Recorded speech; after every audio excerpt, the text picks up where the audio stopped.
اعوذ باللہ من الشیطان اللعین الرجیم بسم اللہ الرحمن الرحیم رب اشرح لی صدری ویسر لی امری واحلل عقدۃ من لسانی یفقهوا قولی ان اللہ وملائکتہ یصلون علی النبی یا ایھا الذین آمنوا صلوا علیہ وسلموا تسلیما۔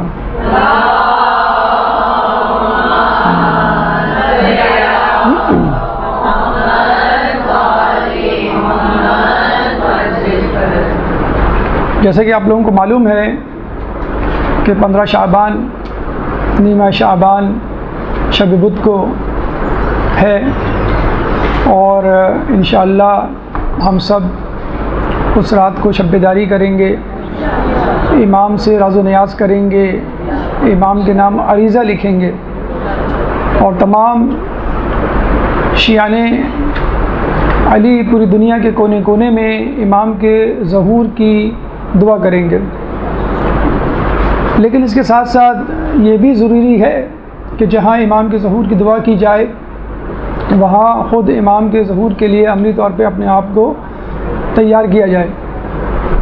اور آپ کو معلوم ہے کہ جب کسی چیز، کسی امتحان، کسی بڑے واقعے کی تیاری کی جائے تو اگر اس میں ایک کمپٹیشن کا پہلو یا عنصر داخل ہو جائے تو تیاری دو چند ہو جاتی ہے، آدمی مزید فعال ہو جاتا ہے، خصوصی طور پہ جب وہ یہ دیکھتا ہے کہ فلاں شخص، فلاں آدمی جو مجھ سے پیچھے تھا اور اس راستے پہ چلنے کا مسافر ہی نہیں تھا، وہ مجھ سے بہت آگے نکل گیا ہے یا آگے جا رہا ہے، تو آدمی اور زیادہ مستعد اور چاق و چوبند ہو جاتا ہے کہ یہ میرا استحقاق ہے کہ میں آگے نکلوں، کیونکہ میں پہلے سے اس راہ پر موجود ہوں اور امام کا حقیقی معترف ہوں، امام کی حقیقی معرفت رکھتا ہوں۔ چنانچہ انتظار مہدی کے حوالے سے یہ یاد رکھ لیجئے کہ نہ صرف شیعان علی بلکہ غیر شیعہ افراد، بلکہ غیر مسلم بھی اس بات پہ یقین رکھتے ہیں کہ ایک دن ایسا آئے گا کہ جس دن ایک نجات دہندہ پوری دنیا کو ظلم و ستم سے نجات دلائے گا اور اس دنیا کو عدل و انصاف سے اس طرح بھر دے گا جیسے یہ ظلم و ستم سے بھری ہوئی ہوگی۔ چنانچہ انتظار مہدی اور ادیان عالم، یہ ہمارا آج کا موضوع ہے کہ جس میں ہم غیر شیعہ ادیان یا غیر اسلام ادیان کے حوالے سے گفتگو کریں گے اور یہ بتلائیں گے کہ دنیا میں موجود دوسرے مذاہب میں امام زمانہ کے حوالے سے کس طرح کا انتظار، کس طرح کی شخصیت کا ذکر موجود ہے۔ لیکن اس سے پہلے مقدمتاً کچھ باتیں آپ کے گوش گزار کرنا ضروری ہیں کہ نظریہ انتظار کیا ہے۔ کچھ لوگوں کے نزدیک یہ نظریہ انتظار باطل ہے اور وہ یہ کہتے ہیں کہ ہمیں کسی کا انتظار نہیں کرنا چاہیے، خود سے کوشش کرنی چاہیے، اور کسی نجات دہندہ کا انتظار وہ لوگ کرتے ہیں یا کر رہے ہیں جو کہ سست اور کاہل ہیں، جو کہ ترقی نہیں کرنا چاہتے، جو کہ بیوقوفوں کی جنت میں رہتے ہیں، جنہوں نے ایک جنت دوزخ کا حیبلہ اور خواب اپنے ذہنوں میں سجایا اور اس جنت کی خواہش میں جی رہے ہیں اور مستعدی، فعالیت، ترقی، حرکت ان کے اندر نام کو نہیں پائی جاتی۔ اس کا جواب سب سے پہلے سن لیجئے، وہ یہ کہ اگر امام کا انتظار کرنے والے جنت کے متلاشی اور متمنی لوگ سست اور کاہل ہیں تو ہم نے تو تاریخ میں یہ دیکھا ہے کہ انبیاء کا ساتھ دینے والے ہمیشہ یہی لوگ تھے جنہوں نے جنت کا خواب دیکھا، جنہوں نے امام زمانہ کا خواب دیکھا، اور تاریخ گواہ ہے کہ سب سے زیادہ مشکلات، پریشانی، صعوبتیں، ذلت، اہانت، قربانیاں انہی لوگوں نے دی ہے جن لوگوں نے انبیاء کا ساتھ دیا، جبکہ اس کے مخالف میں جو لوگ تھے وہ بادشاہوں، حکمرانوں، حوث پرستوں کے اعلی کار تھے اور ان کو صرف دنیا سے سروکار تھا، ان کو دنیا میں فساد پھیلانے سے سروکار تھا۔ جبکہ انبیاء کا ساتھ دینے والوں نے ہمیشہ دنیا میں امن قائم کرنے کی کوشش کی ہے، لوگوں کی مدد کرنے کی کوشش کی ہے، اپنا حصہ دوسرے لوگوں کو دینے کی کوشش کی ہے، لوگوں کو ظلم سے روکا ہے اور لوگوں سے ان کا حق ان تک پہنچایا ہے، لوگوں کو ان کا حق ان تک پہنچایا ہے۔ تو پہلی بات تو یہ کہ جو امام کا انتظار کر رہے ہیں وہ سست اور کاہل لوگ نہیں ہیں، بلکہ مستعد اور فعال لوگ ہیں، اور تاریخ اس بات کی گواہ ہے۔ اب وہ لوگ جو منتظر ہیں اور انتظار مہدی کے حق میں ہیں، اب ان کی دلیل سنیے۔ یہ تو دلیل تھی ان لوگوں کی جو منکر مہدی ہیں، جو کہتے ہیں کہ ہم کسی مہدی کو نہیں مانتے اور کوئی نجات دہندہ نہیں آئے گا، ہمیں خود کچھ کرنا ہے، اور یہ سب سست کاہلوں کی باتیں ہیں۔ اس کا جواب ہم نے مختصراً دے دیا۔ اب آئیے ان لوگوں کا نظریہ کہ جو کہتے ہیں کہ امام مہدی آئیں گے اور ہم ان کے منتظر ہیں۔ اس ضمن میں کسی آیت قرآنی اور روایت معصوم کو دینے کی ضرورت نہیں، کیونکہ ہمارے مخاطب وہ لوگ ہیں جو دین پہ یقین ہی نہیں رکھتے، جو قرآن پہ یقین ہی نہیں رکھتے، ایتھیسٹ لوگ، ملحد لوگ، کافر لوگ، دشمنان دین ہیں۔ تو ان کو ایک سادہ سا مختصر سا عقلی لاجیکل آنسر دینے کے بعد ہم گفتگو آگے بڑھائیں گے۔ وہ یہ کہ دیکھیں، دنیا میں ہر عاقل و بالغ اور سلیم الفطرت شخص یہ کہتا ہے کہ اگر نیکی برحق ہے، سچ بولنا صحیح ہے، دوسروں کے کام آنا ایک اچھی بات ہے، اللہ کی عبادت ایک اچھی صفت ہے، تو تمام نیکیاں اور خوبیاں ایک اچھی چیزوں میں شمار ہوتی ہیں، تو دنیا کا لیڈر، دنیا کا رہنما اس شخص کو ہونا چاہیے کہ جس میں ساری اچھی صفات موجود ہوں۔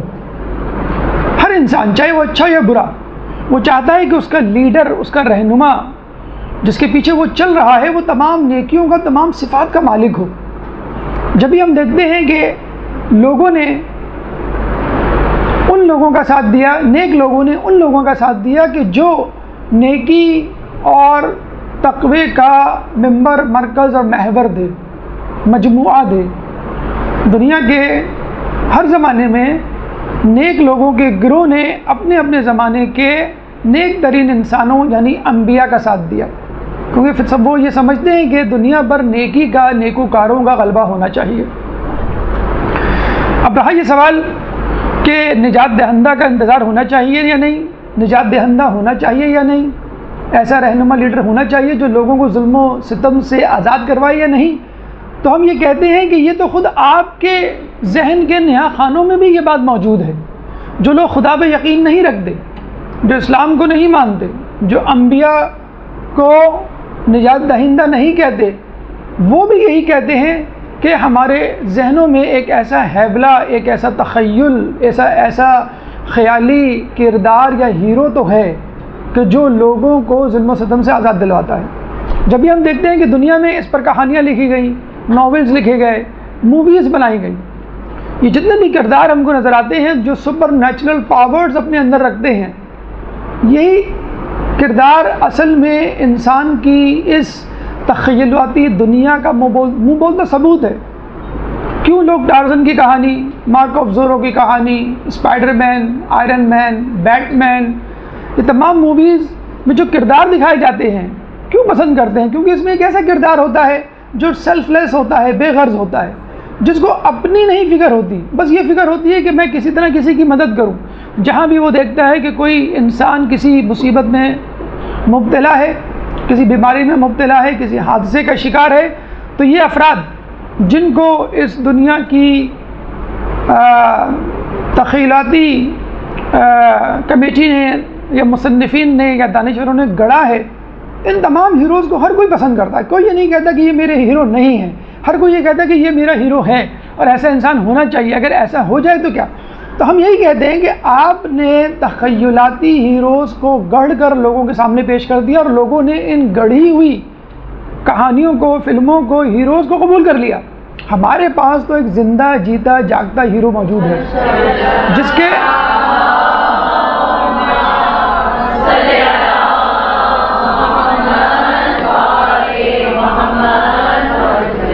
اندر نہ صرف سپر نیچرل پاورز ہیں کہ وہ ایک جگہ سے دوسری جگہ پہنچ سکتا ہے، وہ ہر کسی کی مدد کر سکتا ہے، ہر کسی سے زیادہ طاقتور ہے، بلکہ اس کے اندر نیک صفات بھی موجود ہیں۔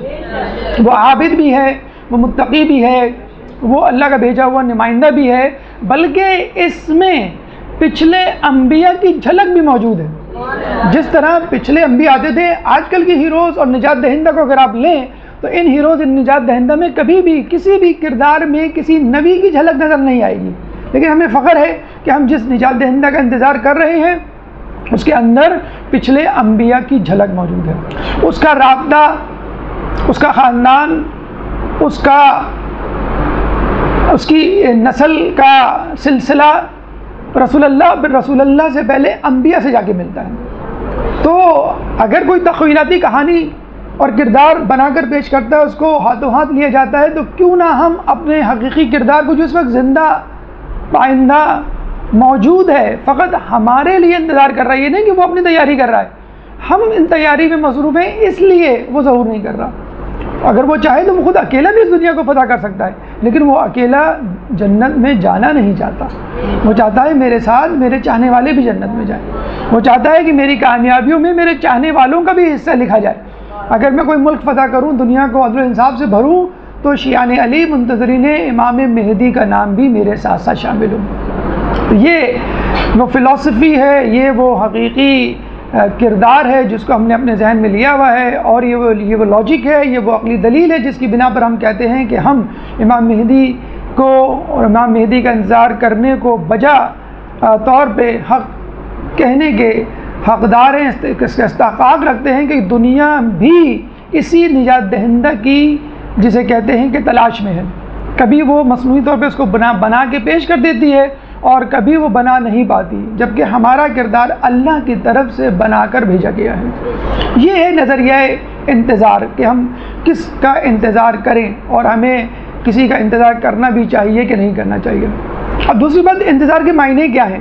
اور لغوی حوالے سے انتظار کے معنی ہیں فکر مند ہونا، لغوی طور پہ انتظار کے معنی ہیں نا امیدی سے امید کی طرف دیکھنا، لغوی طور پہ انتظار کے معنی ہیں کسی چیز پر اپنی نگاہیں رکھتے ہوئے تیاری کرنا، کسی چیز یعنی شخصیت کا انتظار، کسی چیز یعنی کسی واقعے کا انتظار، مثلا امتحان کا انتظار کرتے ہوئے آپ اس کی تیاری کرتے ہیں، کسی مہمان کا انتظار کرتے ہوئے اپنے گھر کو آپ سجاتے ہیں، تو اس کو ہم انتظار کہتے ہیں۔ اگر اصطلاح میں ہم دیکھیں، یعنی جس بیک گراؤنڈ میں بات ہو رہی، جس پس منظر میں، تو ہم یہ کہیں گے کہ اس دن کا انتظار کہ جب ایک شخص اس دنیا کو عدل و انصاف سے اس طرح بھر دے گا جیسے یہ ظلم و ستم سے بھری ہوئی ہوگی۔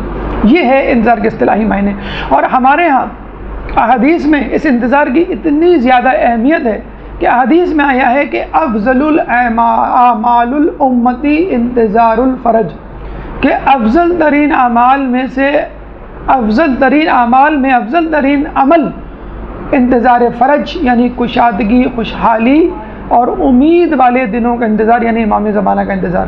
اسی طرح افضل العبادہ انتظار الفرج، کہ افضل ترین عبادت امام مہدی یا انتظار فرج کا انتظار اور ان کے لیے پر امید ہونا ہے۔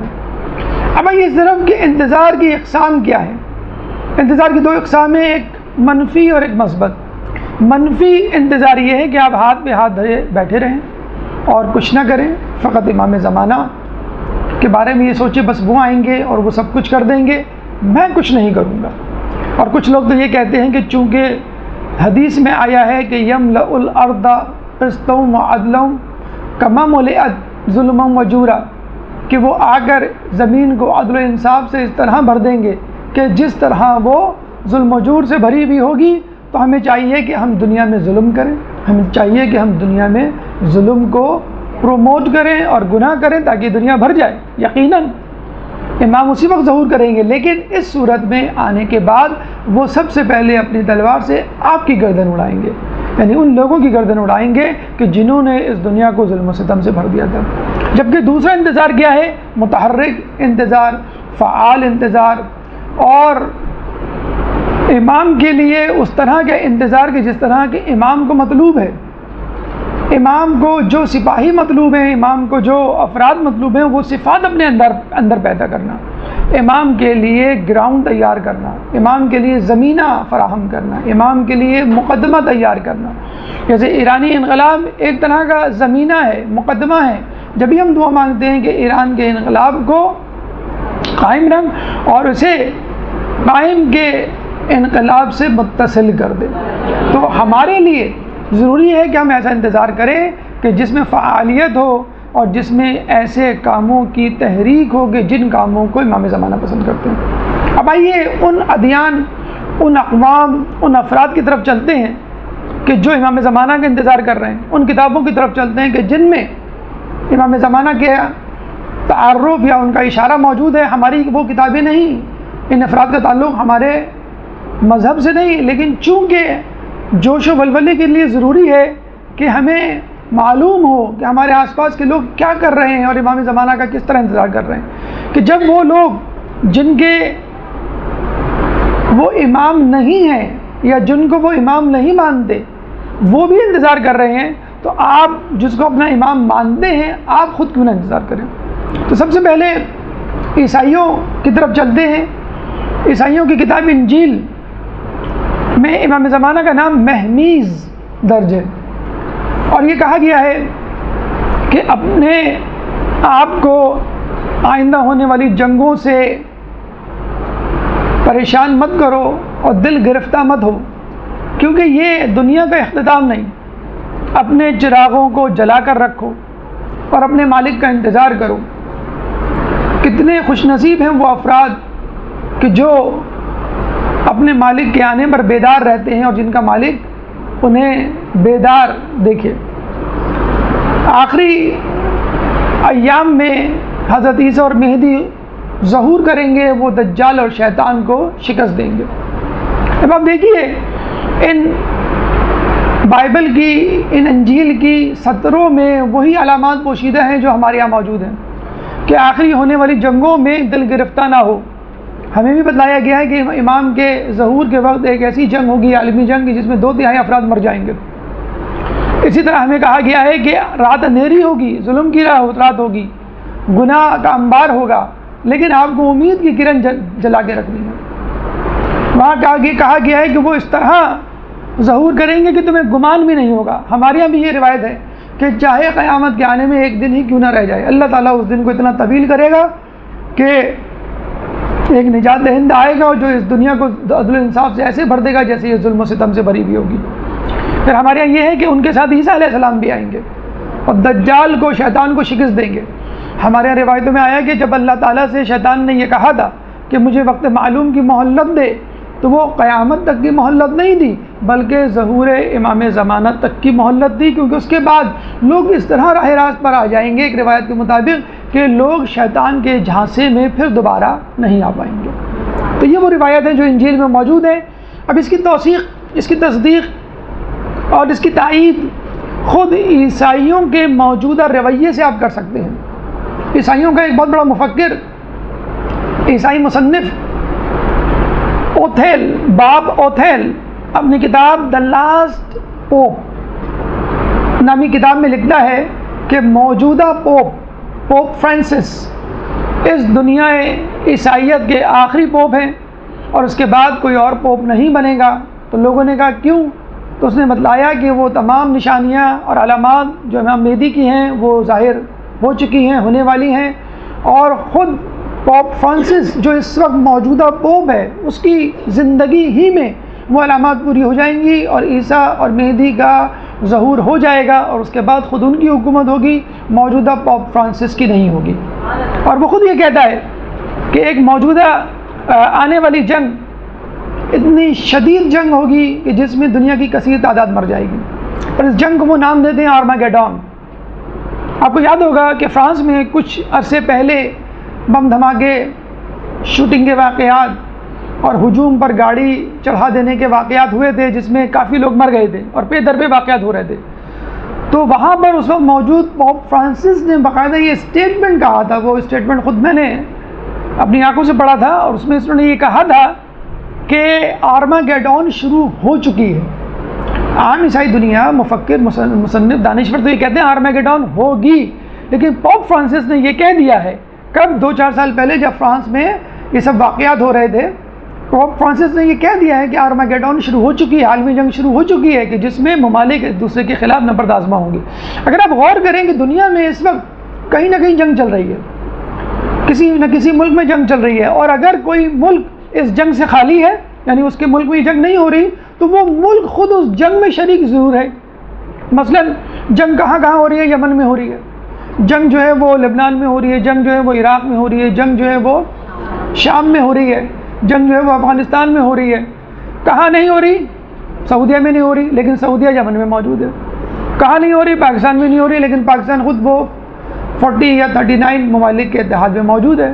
امریکہ میں نہیں ہو رہی، لیکن امریکہ خود جو ہے وہ شام میں میزائل گرا رہا ہے۔ فرانس اور انگلینڈ میں نہیں ہو رہی، وہ خود امریکہ کی نیٹو فورس کے ساتھ دنیا میں جنگ میں ملوث ہے۔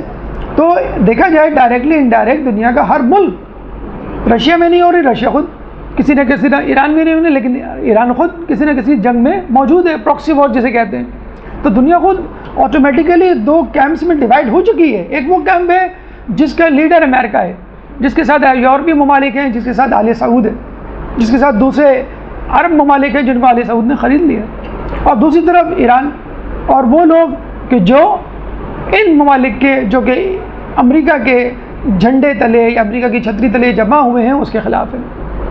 تو یہ وہ جنگ ہے جو شروع ہو چکی ہے، ظاہراً باقاعدہ جنگ شروع ہونا باقی ہے، لیکن آرماگیڈون شروع ہو چکی ہے۔ عیسائی مفکرین اور خود پوپ فرانسس یہ کہہ چکے ہیں کہ جنگ شروع ہو چکی ہے، اور پوپ فرانسس اس وقت اپنے دور کے آخری پوپ ہوں گے۔ خدا آیت اللہ بہجت یہ بات کہہ چکے ہیں کہ میں جوانوں نہیں، اپنے دور کے بزرگوں کو یہ خوشخبری سنا رہا ہوں کہ امام کا ظہور ہونے والا ہے۔ ایک درود پڑھ دے محمد علیہ۔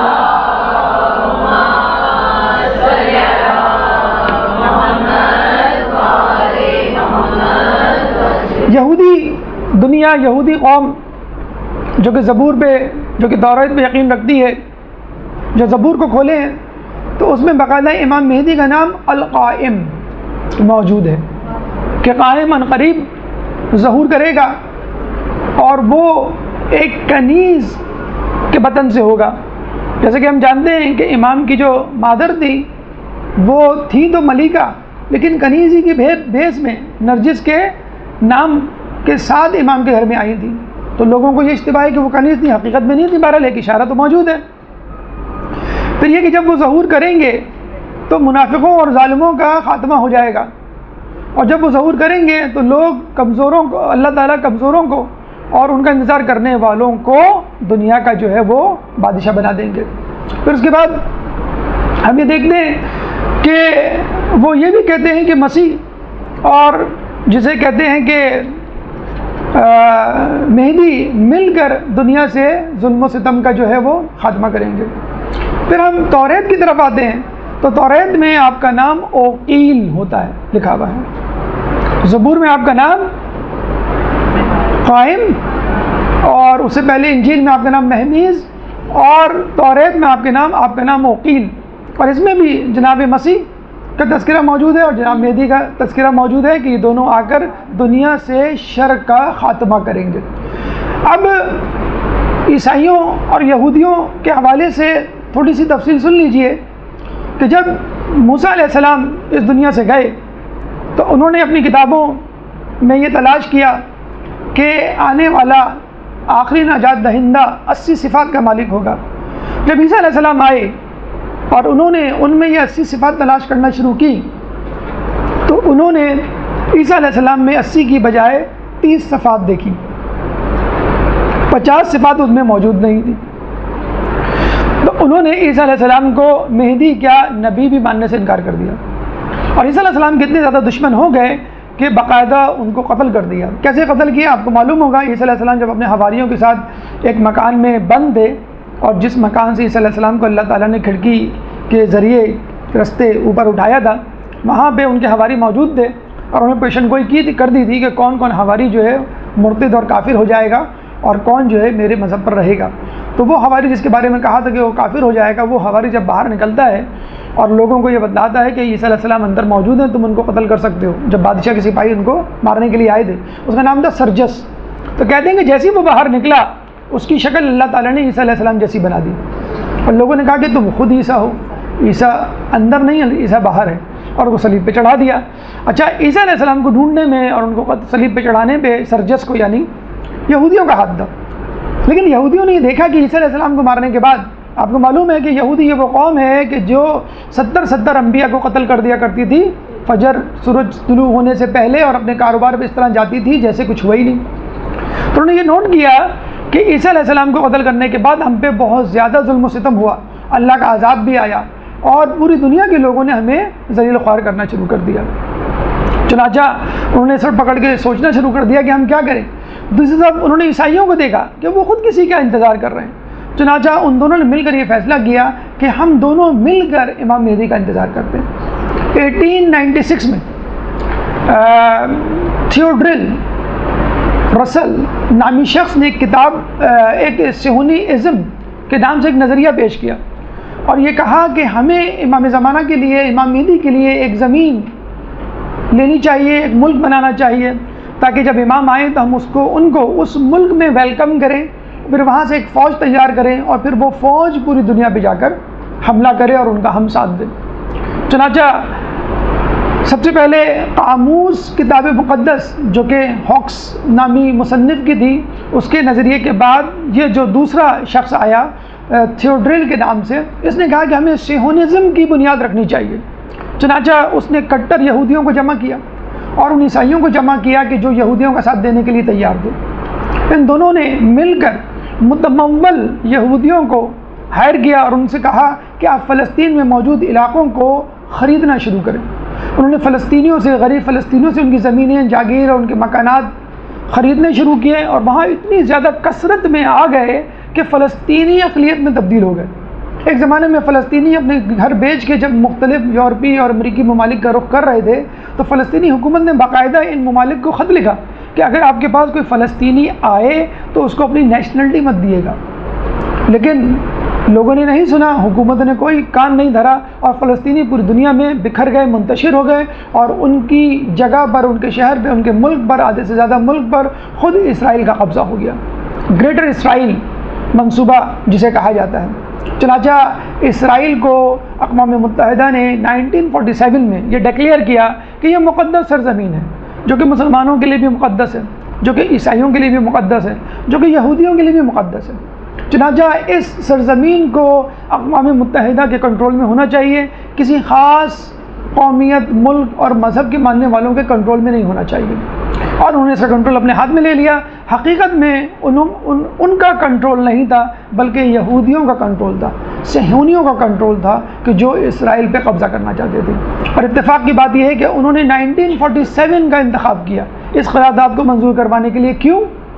کہ 1947 میں پاکستان وجود میں آیا تھا، اور اس بنیاد پر وجود میں آیا تھا کہ مسلمان ایک اپنا تشخص، ایک مذہب رکھتے ہیں، چنانچہ انہیں اپنے مذہب پر عمل کرنے کی آزادی کے لیے ایک ایسے خطے کی ضرورت ہے کہ جہاں ان کے مذہب پہ عمل درآمد پہ کوئی رکاوٹ نہ ڈال سکے۔ تو انہوں نے کہا کہ جب پاکستان مذہب کے نام پر بن سکتا ہے تو اسرائیل یہودی مذہب کے نام پر کیوں نہیں بن سکتا؟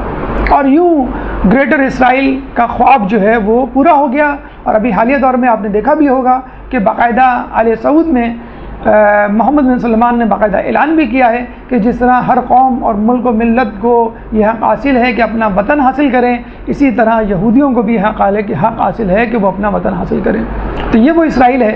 اچھا، 1900 میں ہر شخص اس حدیث، اس روایت میں ہنستا تھا کہ امام زمانہ جب ظہور کریں گے تو وہ بیت المقدس کی طرف جائیں گے، وہاں پہ یہودیوں سے لڑیں گے، ان کو قتل کریں گے۔ تو لوگ بڑے ہنستے تھے اس روایت پہ کہ بھئی بیت المقدس پہ تو کوئی یہودی نہیں، ایک یہودی نہیں رہتا، وہاں تو سارے مسلمان رہتے ہیں۔ تو جب ان کو پتہ چلا کہ 1947 پھر 1967 میں وہاں اسرائیل کا قیام وجود میں آیا، تو اب لوگوں کو جا کے کہیں اس حدیث کے بارے میں یقین آتا ہے کہ امام زمانہ بیت المقدس کیوں جائیں گے اور کیوں کر یہودی وہاں پر جمع ہوں گے۔ جسے کہتے ہیں نا کہ جب گیدڑ کی شامت آتی ہے تو شہر کی طرف رخ کرتا ہے، تو جب یہودی کی شامت آتی ہے تو وہ اسرائیل کی طرف رخ کرتا ہے۔ تو وہاں اسرائیل میں یہودی جمع ہی اس لیے ہو رہے ہیں کہ امام زمانہ کو دنیا کے کونے کونے میں جانے کی زحمت نہ برداشت کرنی پڑے، وہ اسرائیل ہی آ کر تمام یہودیوں کا جو ہے وہ قلع کما کر دیں۔ ایک درود پڑھ دیں محمد علی محمد۔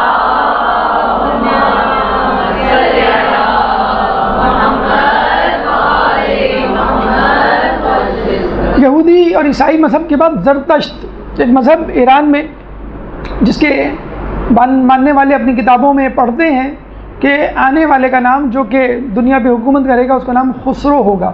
اچھا، مختلف کتابوں میں، مختلف مذاہب میں، مختلف اقوام میں، ادیان عالم میں امام زمانہ کے مختلف نام ہیں، لیکن فیچرز، اسٹریٹجی، منصوبہ بندی اور ان کا کارنامہ یا ان کے کام وہی ہیں جو ہماری کتابوں میں، اور ہمارے یہاں زیادہ تفصیل سے اس کا تذکرہ موجود ہے، کیونکہ اوروں کی کتابوں میں، حتیٰ کہ غیر شیعہ مسلم کتابوں میں بھی امام کا اوریجن، امام کی ولادت، امام کا خاندان، امام کی نسل کا کوئی تذکرہ نہیں ہے، جبکہ ہمارے یہاں اس کی پوری تفصیل جو ہے وہ موجود ہے۔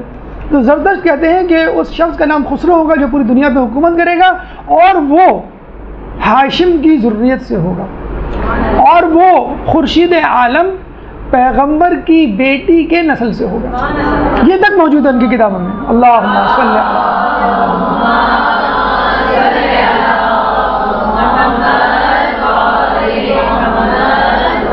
پھر وہ کہتے ہیں کہ دنیا میں ہمیشہ سے اہریمان اور ایزدان کی جنگ چلتی رہی ہے۔ اہریمان یعنی شرپسند عناصر، اور ایزدان یعنی خیر والے عناصر، اور ہمیشہ اہریمان کو ایزدان پر فتح حاصل ہوتی رہی ہے، لیکن آخری زمانے میں ایزدان کے ساتھ اللہ کا نمائندہ اور اللہ کی نصرت بھی شامل ہو جائے گی، اور وہ ہمیشہ کے لیے اہریمان پر غالب آ جائیں گے، کیونکہ اہریمان دنیا کی تو طاقت ہے، آسمان کی نہیں، جبکہ ایزدان دنیا کی بھی طاقت ہے اور آسمان کی بھی طاقت ہے۔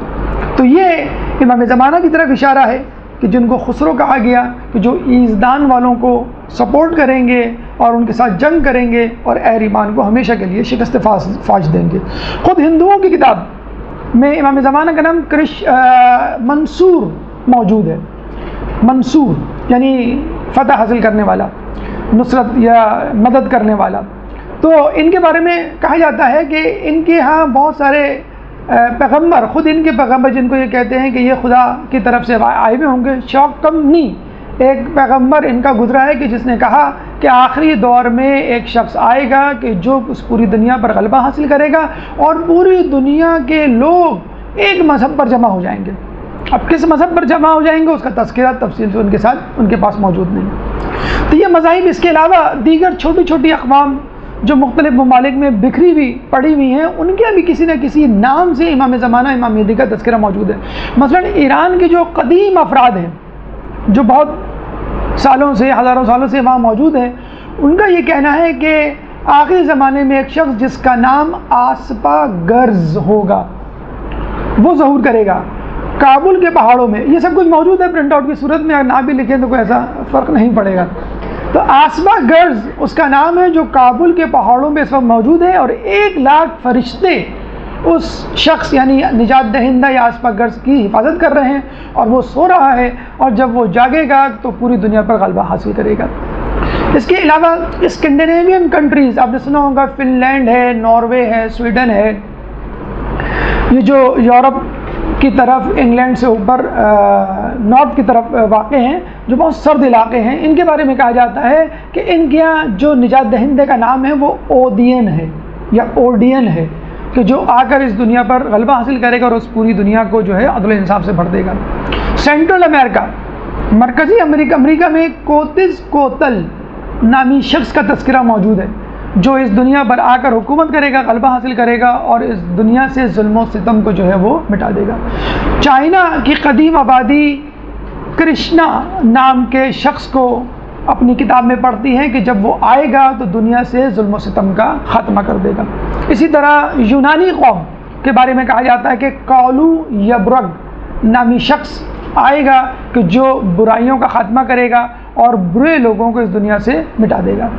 اس کے بعد ہمارے ہی مذہب اسلام سے تعلق رکھنے والے غیر شیعہ مسلک کا نظریہ آپ کو معلوم ہے کہ وہ بھی امام مہدی پر یقین رکھتے ہیں، لیکن وہ یہ کہتے ہیں کہ امام زمانہ یا امام مہدی امام حسن علیہ السلام کی نسل سے ہوں گے، اور جس طرح امام حسن علیہ السلام نے حاکم شام سے معاہدہ کر کے یا صلح کر مسلمانوں میں اتحاد قائم کیا اور مسلمانوں کے دو گروہوں کو لڑائی کرنے سے روکا، اسی طرح جب امام مہدی آئیں گے تو وہ اپنے جد امام حسن کی طرح مسلمانوں کے دو گروہوں کو، شیعہ اور غیر شیعہ گروہوں کو متحد کر دیں گے، اور ان کے درمیان لڑائی ہمیشہ کے لیے ختم ہو جائے گی، اور یہ دونوں متحد ہو کر ان لوگوں کے خلاف جنگ کریں گے کہ جو اسلام کے خلاف ہوں گے۔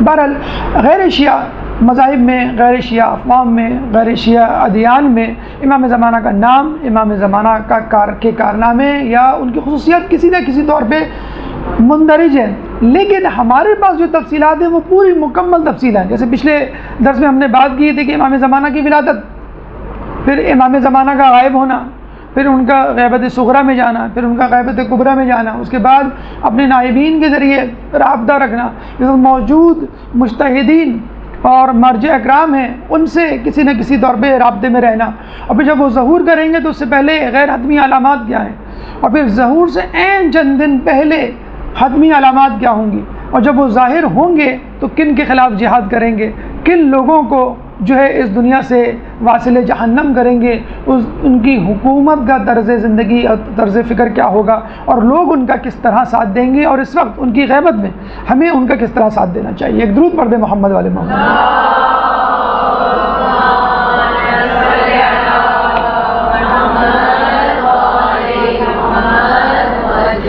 یہ تو تھی مختصر تفصیل ان لوگوں کے بارے میں کہ جو غیر شیعہ فرقے سے تعلق رکھتے ہیں، لیکن کسی طرح ہر انداز سے کسی نہ کسی انداز سے امام زمانہ کا انتظار کر رہے ہیں۔ لیکن یہاں یہ بھی بات ذہن میں رکھنی چاہیے کہ یہ تمام لوگ جو امام زمانہ کا انتظار کر رہے ہیں اپنے اپنے طور پر اپنی اپنی کتابوں میں موجود صفات کی بنیاد پر امام زمانہ کا انتظار کر رہے ہیں۔ اب ظاہر سی بات ہے قرآن کے علاوہ تمام کتابیں تحریف شدہ ہیں، حتیٰ کہ انجیل، توریت، زبور، تو یہ جو آسمانی کتابیں ہیں وہ بھی تحریف شدہ ہیں، تو زرتشتیوں کی کتابیں، ہندوؤں کی کتابیں، یونانیوں کی یا چینیوں کی کتابیں کتنی زیادہ تحریف شدہ ہوں گی۔ اگر فرض کر لیجئے تحریف شدہ کتابوں میں، تحریف شدہ مواد میں تحریف شدہ خصوصیات کا حامل کوئی شخص آ جاتا ہے بن کر، یہ دعویٰ کرتا ہے کہ میں امام مہدی ہوں، تو پھر کیا ہوگا؟ کیونکہ وہ لوگ تو ان کے ساتھ چل دیں گے اور کہیں گے ہاں بھئی تم ہماری کتابوں کے عین مطابق ہو۔ تو یہاں یہ آپ کو بتلانا مقصود ہے کہ لوگوں نے نظریہ مہدی یا مہدویت کا غلط فائدہ اٹھایا ہے۔ جس طرح انبیاء کے بعد جھوٹے نبی اور ان کے دعوے دار پیدا ہوئے، اسی طرح امام زمانہ کے ظہور سے پہلے، ان کی آمد سے پہلے ان کے دعوے دار شروع ہو جائیں گے۔ نبیوں کے بارے میں دیکھیں ان کے جانے کے بعد دعوے دار پیدا ہوئے، لیکن یہاں امام زمانہ کے ظہور سے پہلے امام مہدی کے دعوے دار شروع ہو جائیں گے۔ کہتے ہیں کہ اچھا یہ باقاعدہ ایک چیپٹر ہے، باقاعدہ ایک موضوع ہے، ایک ڈسکشن کا عنوان ہے المہدیون کے نام سے۔ اگر آپ انٹرنیٹ پہ جائیں تو المہدیون کے نام سے باقاعدہ ایک عنوان ہے جس کے تحت اس پہ بحث ہوتی ہے کہ کن کن لوگوں نے کن کن مقامات پر کن حالات میں اپنے امام زمانہ ہونے کا جو ہے وہ دعویٰ کیا۔ خود مسلمانوں میں نہیں، عیسائیوں اور یہودیوں میں بھی ایسا ہوا ہے کہ مختلف زمانوں میں مختلف لوگوں نے امام مہدی ہونے کا دعویٰ کیا ہے۔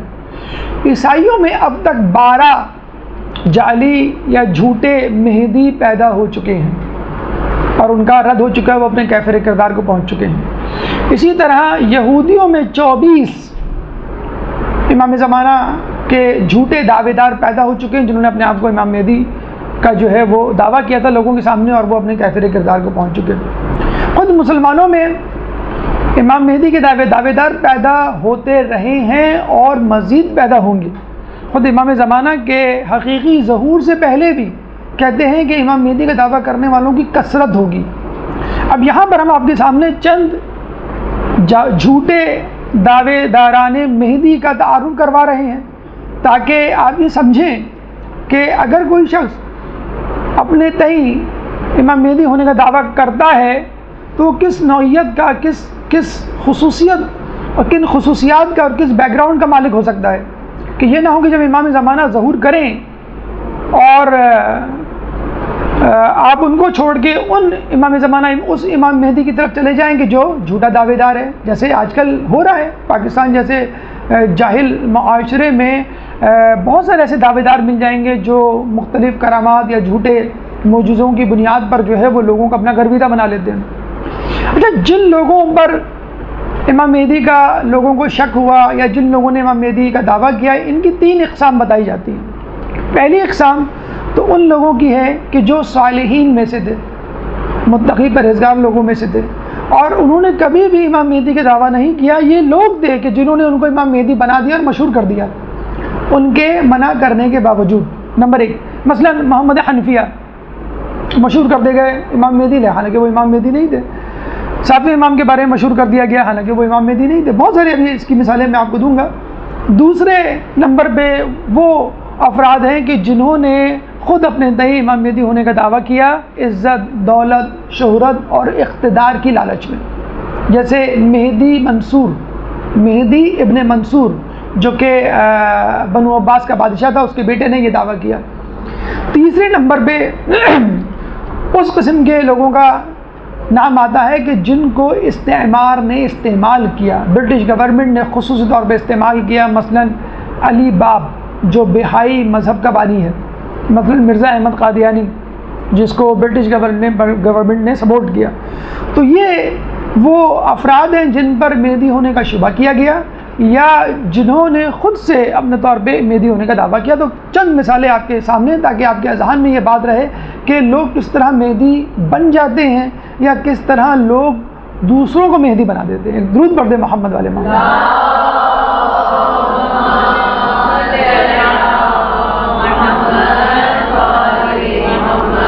دیکھیے دنیا میں سب سے پہلے جس شخص پر مہدی ہونے کا دعویٰ کیا گیا، یعنی جس پر مہدی کا لیبل لگایا گیا اور یہ کہا کہ یہ مہدی ہیں، حالانکہ اس شخص نے کبھی اپنے آپ کو مہدی نہیں کہا، وہ تھے محمد ابن حنفیہ، جناب حنفیہ کے صاحبزادے محمد.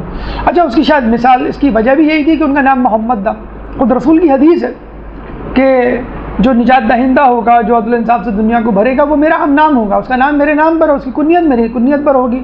اور رسول اللہ نے ان دو چیزوں کو یکجا کرنے کو منع کیا تھا، سوائے امام علی کی اولاد یعنی محمد حنفیہ کے حوالے سے اور خود امام زمانہ کے حوالے سے. ان دو افراد کے علاوہ کسی کے لیے جائز نہیں. لیکن جب محمد ابن حنفیہ آئے اور وہ ظاہر متقی پرہیزگار شخص تھے، اس زمانے میں لوگوں نے جو ہے ان کی طرف جھکاؤ جو ہے ظاہر کیا. اور جب ان کا انتقال بھی 80 ہجری میں ہو گیا اور یہ کہتے ہیں کہ لوگوں نے یہ مشہور کر دیا کہ وہ کوہ رضوی نامی پہاڑ پر چلے گئے اور 2 شیر ہیں جو ان کی حفاظت کر رہے ہیں اور یہ دوبارہ ظہور کریں گے اور دنیا کو عدل و انصاف سے بھر دیں گے. کہتے ہیں کہ اس زمانے میں محمد بن عجلان نامی شخص تھا جو بہت بڑا عابد تھا مدینے کا. اس نے لوگوں کو یہ کہنا شروع کر دیا کہ ہاں میں ان کے امام مہدی ہونے کی تصدیق کرتا ہوں. اس زمانے کا بنو عباس کا بادشاہ منصور جب وہاں پر آیا، جب اس کو پتہ چلا کہ لوگوں میں محمد ابن حنفیہ جو ہیں وہ مشہور ہو گئے ہیں اور محمد بن عجلان نے ان کی تصدیق کر دی ہے، تو اس نے محمد بن عجلان کو بلا کر سزا دی اور اس کو جو ہے وہ ایک ہاتھ اس کا کٹوا دیا، قطع کر دیا کہ تم نے جو ہے ان کو ساتھ کیوں نہیں دیا. اس کے بعد ملتا ہے کہ محمد بن عبداللہ بن حسن، امام حسن کے بیٹے عبداللہ کے بیٹے محمد. تو محمد بن عبداللہ بن حسن، ان کے بارے میں بھی یہی بات مشہور ہو گئی کہ ان کا نام محمد ہے اور ان کے والد کا نام عبداللہ ہے. تو اس شباہت کی وجہ سے انہوں نے کہا کہ یہ بھی رسول اللہ کے ہم نام ہوئے اور یہ جو ہے یہی امام مہدی ہیں، محمد ابن حنفیہ نہیں تھے. تو محمد بن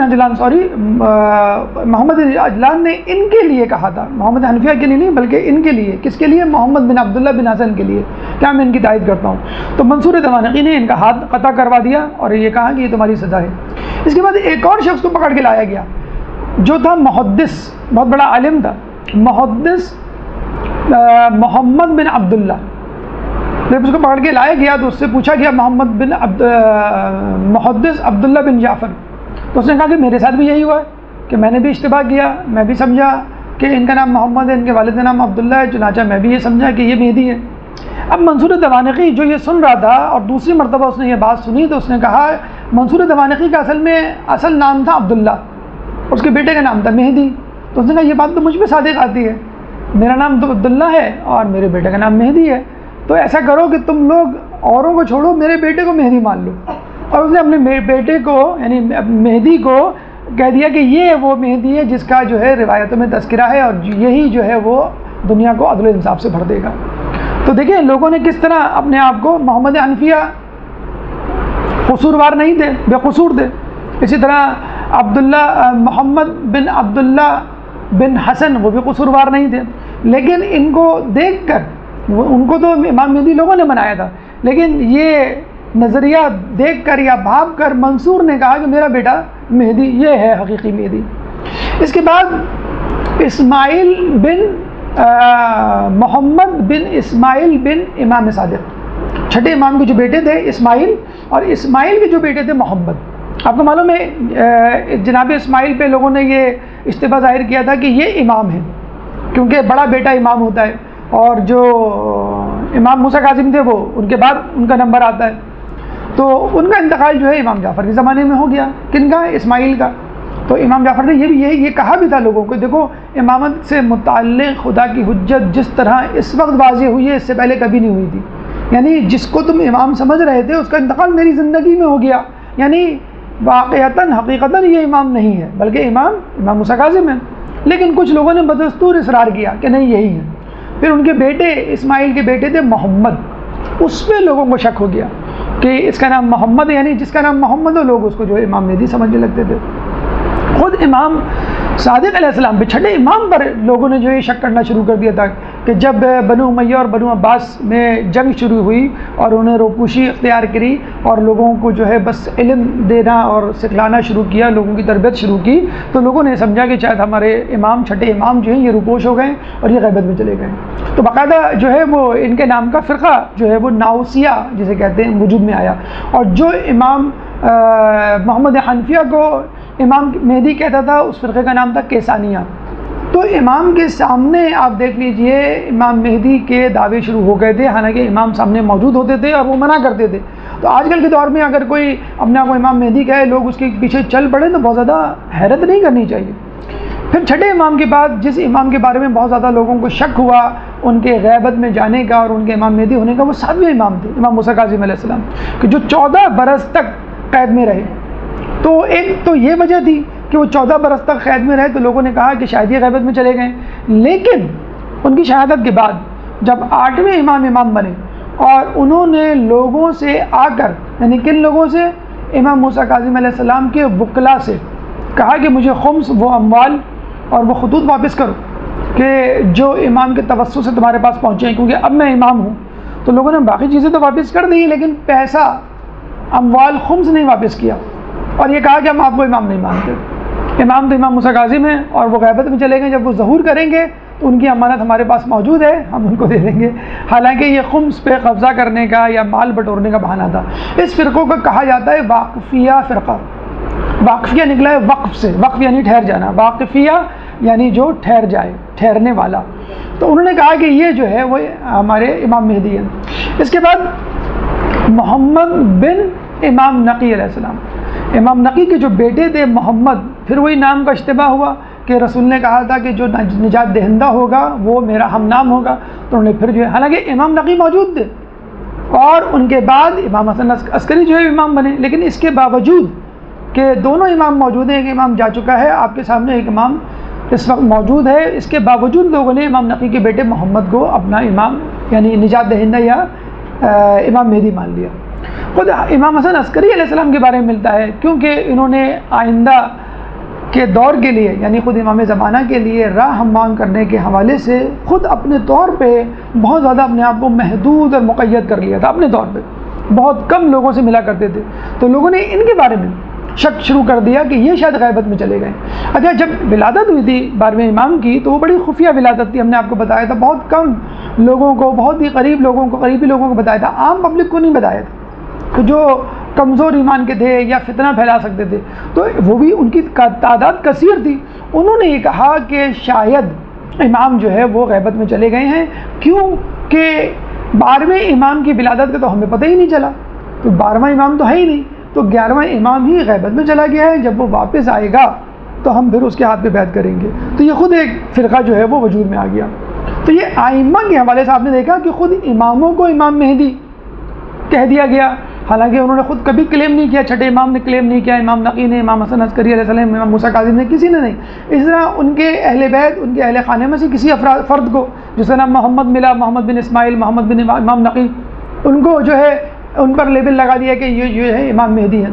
آپ خود دیکھ لیجئے، بڑا اچھا جملہ، بڑی اچھی بات لوگ علماء دانشور اس موقع پر کہتے ہیں کہ امام مہدی کا دعویٰ کرنا، جھوٹا دعویٰ کرنا امام مہدی کا، اس بات کی دلیل ہے کہ اصلی امام مہدی موجود ہے۔ جبھی تو نقل مارکیٹ میں موجود میں آتی ہے، لوگ نام کا فائدہ اٹھاتے ہیں اور ایک کاپی لوگوں کے سامنے پیش کرتے ہیں۔ اب حالیہ دور میں یا قریبی دور میں جو گزرے ہیں ان کے 2 نام میں آپ کو اور لے لوں، پھر اس گفتگو اختتام کریں۔ ویسے تو اس کی پوری لسٹ ہے، مطلب 21 امام مہدی جو ہے گزرے ہیں یا جن پر لیبل لگایا گیا ہے، مطلب جو اپنے زمانے میں مشہور و معروف رہے ہیں۔ اس کے علاوہ پتہ نہیں کتنے امام مہدی ہیں جو مختصر سے وقفے میں یا محدود علاقے میں رہے ہوں گے اور اس دنیا سے چلے گئے ہوں گے۔ اب سنیے 3 امام مہدی کا اور آخر میں تذکرہ کر دیں۔ مرزا احمد قادیانی جو کہ 18ویں صدی کے آخر میں اور 19ویں صدی کے شروع میں 1906 میں غالباً اس کا انتقال ہوا، 1835 میں یہ پیدا ہوا اور بہت ہی جینیس آدمی تھا۔ دیکھیں مہدی بنتے کیسے ہیں، یعنی سو کالڈ مہدی یا مہدی کا دعویٰ لوگ جو کون کرتے ہیں؟ ایک جاہل آدمی کبھی بھی نہیں کرے گا، ایک عام آدمی کبھی بھی نہیں کرے گا، ایک عالم آدمی کرے گا۔ اچھا یہ بھی ایک عجیب بات ہے کہ یہ بھی ممکن ہے کہ عالم آدمی امام مہدی کا دعویٰ کرے اور یہ بھی ممکن ہے کہ عالم آدمی امام مہدی کا منکر ہو جائے، یہ بھی ہے۔ اس کی دونوں مثالیں موجود ہیں، اس کی بھی مثالیں ہم آپ کو دیتے ہیں۔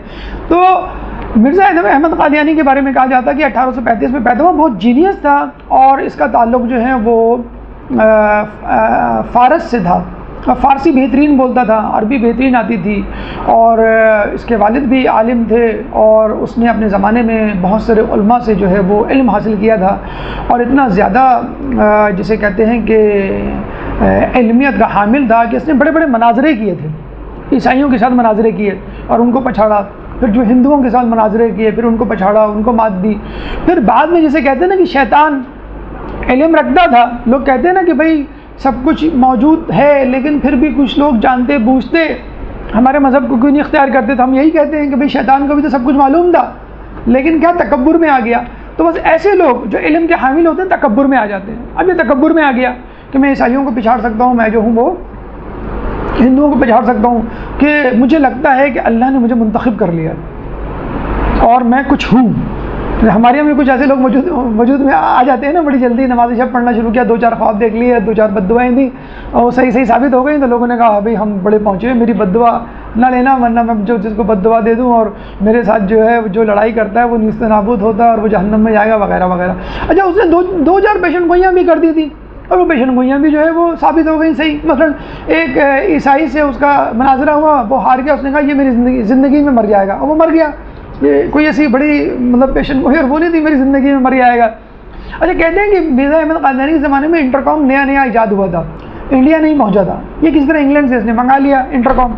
تو کہتے ہیں کہ اس کا جو ریسیپشنسٹ تھا وہ انٹرکام پہ ملاقاتی کی پوری تفصیل معلوم کر لیتا تھا، آپ کا نام کیا، آپ کے باپ کا نام کیا، آپ کیوں آئیں، آپ کا تعلق کہاں سے وغیرہ وغیرہ۔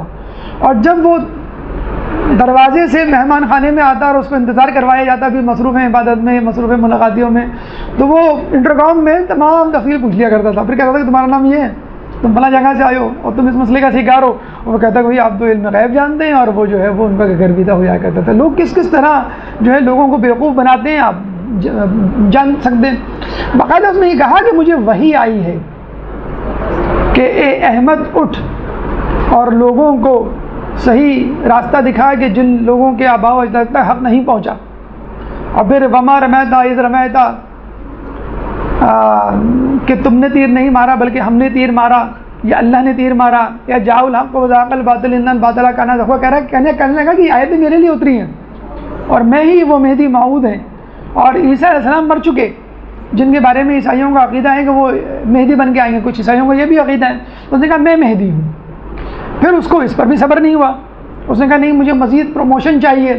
تو لوگوں سے اس نے کہا کہ میں 40 دن کا چلہ کاٹنے جا رہا ہوں اور اس دوران تم انتظار کرنا، میں اللہ سے ارتباط کروں گا جیسے رسول اللہ غار حرا میں جاتے تھے، اور پھر میں دیکھوں گا کہ اللہ مجھے کیا حکم دیتا ہے۔ تو اس نے ایک مسجد میں جا کر اس کی چھت پر 40 دن تک چلہ کاٹا اور 40 دن کے بعد آیا تو اس نے 2 گھنٹے عربی میں خطبہ دیا، اور لوگ کہتے ہیں کہ ایسا لگ رہا تھا کہ اس کو الہام ہو رہا ہے، اب ان لوگوں کے حالات پڑھیں تو تھوڑی دیر کے لیے آدمی بھی ڈگمگا جائے کہ یہ کیسے لوگ تھے. عالم فاضل، بہت زیادہ علم رکھنے والے، حافظ، ہر قسم کی جسے کہتے ہیں کہ جہل سے علم کو گرفت کرنے والے، لیکن کیا حب جاہ کا شکار ہو گئے.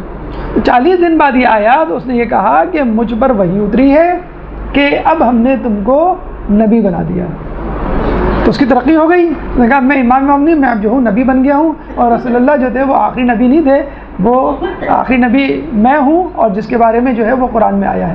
تو بہرحال خیر وہ اس دنیا سے چلا گیا، لیکن مہدی کا دعویٰ کرنا اور اس کا سلسلہ جاری رہا. گور شاہی یہ تو ابھی اسی صدی میں 2006 میں ان کا انتقال ہوا ہے کہ یہ بھی سکر میں کسی جگہ پہ رہتے تھے. ان کو بھی تصوف کا بہت شوق تھا. یہ لوگوں کے پاس گئے، پیروں کے پاس گئے، مزاروں کے پاس گئے، لیکن ان کی مراد بھر نہیں آئی. تو خود ان کو الہام ہو گیا کہ تم خود ہی نجات دہندہ ہو. تو انہوں نے جو ہے لوگوں کو جو ہے وہ اپنے پاس جو ہے وہ جمع کرنا شروع کر دیا، اور یہ بھی کہہ دیا کہ چاند پر میری تصویر موجود ہے، حجر اسود بھی میری تصویر موجود ہے. جب لوگ ان کو مارنے کو دوڑے تو یہ انگلینڈ چلے گئے، پھر وہاں سے جا کے اپنے لوگوں کو کنٹرول. یہ اتفاق کی بات ہے کہ قادیانیوں کو بھی انگلینڈ کنٹرول کر رہا تھا، اور مرزا یہ گوہر شاہی کو بھی انگلینڈ والوں نے کنٹرول کیا. ایک آپ نے سنا ہوگا مہدی کا دعوے دار تھا علی باب، جس نے بہائی مذہب کی بنیاد رکھی. کہاں پہ؟ شیراز میں، ایران میں. یہ فقط 30 سال کی عمر میں انتقال کر گیا. اس 30 سال میں اس نے ماشاءاللہ اتنی ترقی کی، ہم منتظر مہدی نہیں بن سکتے، ہم وہ 30 سال میں مہدی بن گیا.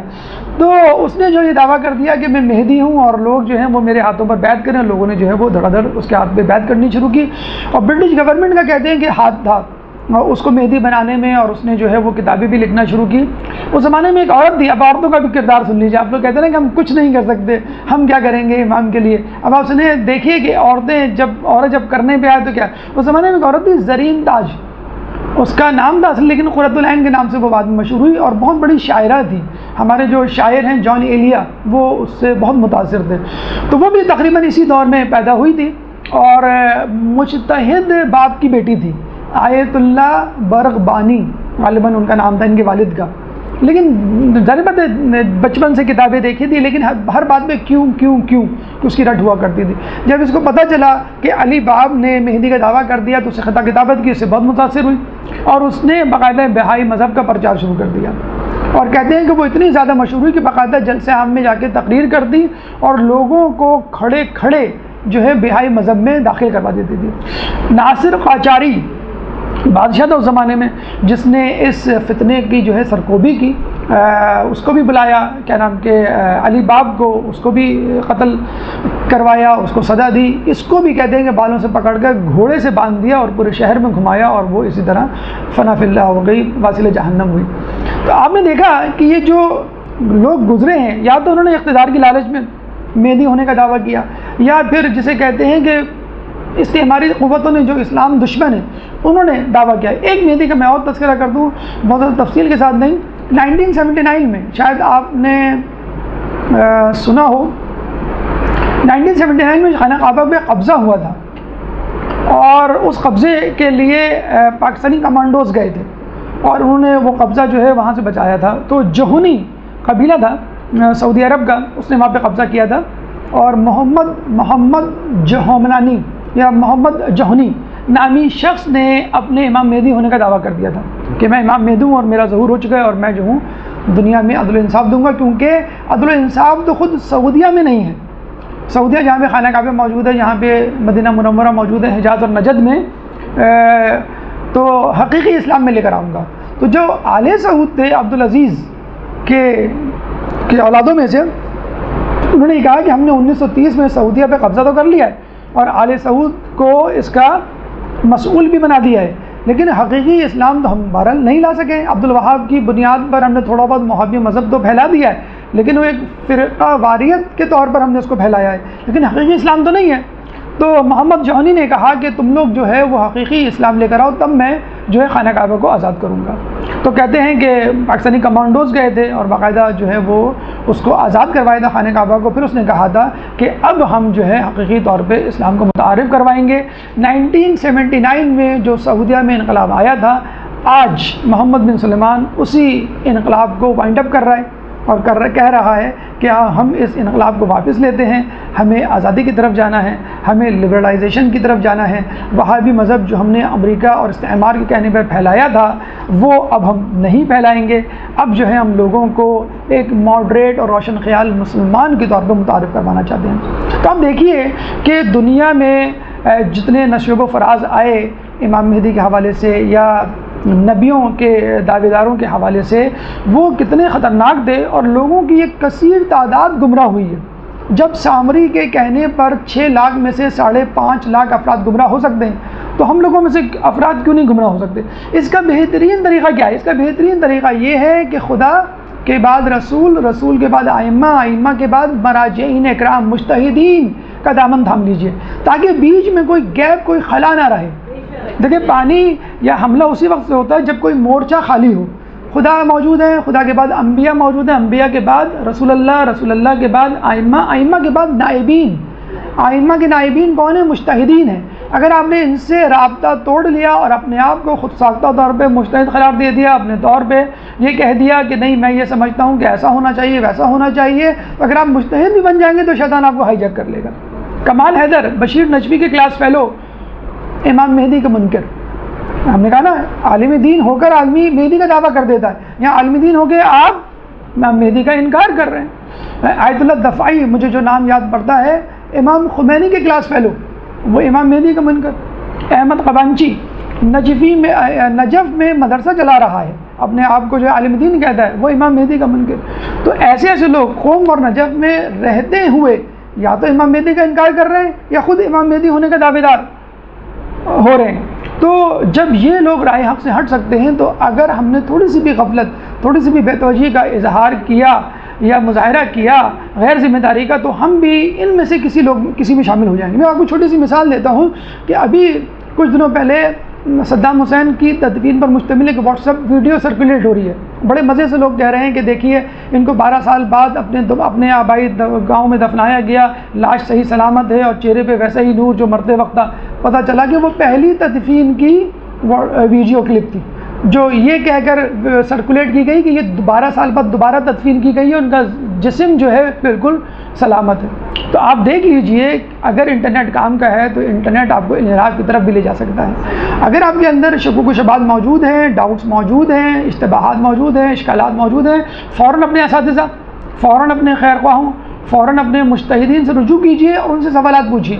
اگر آپ نے اپنی طور پہ اپنے تئیں ان سوالات کو حل کرنے کی کوشش کی تو پھر وہی ہوگا جو اخباریوں کے ساتھ ہو رہا ہے، جو اغالیوں کے ساتھ ہو رہا ہے۔ کبھی شہادت ثالثہ وجود میں آئے گی، کبھی شہادت اربع، اور پھر کتنی 12 شہادتیں اب وجود میں آنے والی ہیں۔ تو مجتہدین سے رابطہ رکھیے، نمبر 1۔ نمبر 2 مقامی علماء سے رابطہ رکھیے۔ نمبر 3 انٹرنیٹ جتنے بھی میڈیا کے ذرائع ہیں ان میں آنے والی ویڈیوز یا اسٹیٹمنٹس، ان کو محتاط انداز سے پڑھیے، محتاط انداز سے یقین کیجئے۔ اگر تصدیق کر سکتے ہوں تصدیق ضرور کروائیے، ورنہ اس پر یقین نہیں کیجئے۔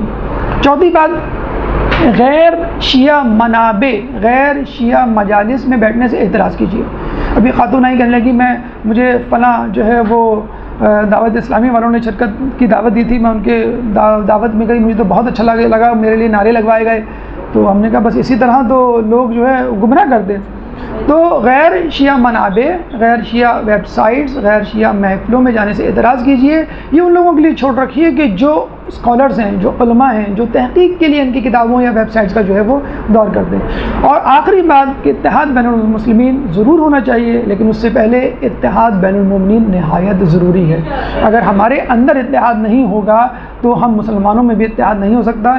امام مہدی کے لیے وہ تمام لوگ جو ہے ان کی تائید اور نصرت کریں گے کہ جو ان کا ساتھ دینے کے منتظر ہیں، یہ نہیں کہ جو فقط کھوکھلے دعوے کرتے ہیں۔ اور اگر ہم نے امام مہدی کا انتظار اس طرح نہیں کیا جس طرح کے حق ہے تو اللہ تعالیٰ امام مہدی کا سپاہی کسی اور کو بنا دے گا اور ہم سے یہ اعزاز چھین لے گا۔ ہے عیا یورش تاتار کے افسانے سے، پاسباں مل گئے کعبے کو صنم خانے سے۔ اللہ تعالیٰ سے دعا ہے کہ اللہ تعالیٰ ہمیں امام زمانہ کا صحیح طور پہ انتظار کرنے کی توفیق عطا فرمائے۔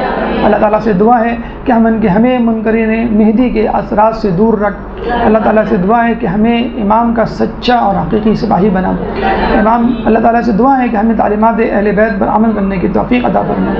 قیامت کے دن ان کی شفاعت سے بہرہ مند فرما۔ امام کے ظہور میں تعجیل فرما اور ہمیں ان کے انصار و اعوان میں شامل فرما۔ ربنا تقبل منا انک انت السمیع العلیم وتب علینا انک انت التواب الرحیم برحمتک یا ارحم الراحمین۔ اللجن اللجن يا مولا اللجن اللجن اللجن اللجن اللجن اللجن اللجن يا صاحب السماء اللجن اللجن اللجن